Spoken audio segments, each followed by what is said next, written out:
Yesterday I was walking along, a 10-year-old boy just threw his litter on the pavement. Still see it a lot. I know, I don't understand. Anyway, stop moralising, Susanna. 7:26, also coming up in the programme this morning. Guess who's been on Match of the Day? I have in me big show. The man behind the mache mask. We'll find out how fans of Frank have clubbed together to give Chris Seavey a decent send-off. Oh, blimey. I might have guessed. Little Frank, my ventriloquist puppet. Frank Sidebottom, the odd mummy's boy with a papier-mâché head and a passion for reworking pop songs.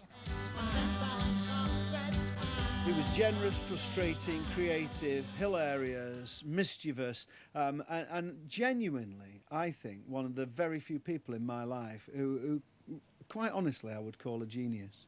'Cause I'm living in a material world, and I am a material. He died penniless, and he was going to be buried in a pauper's grave. So we set up a fund on Twitter.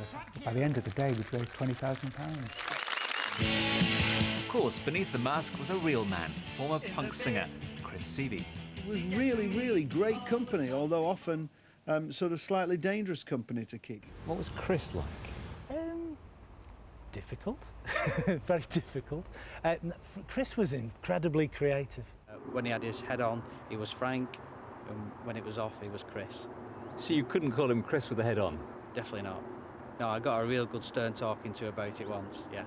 So in terms of famous faces, that's Mark Radcliffe.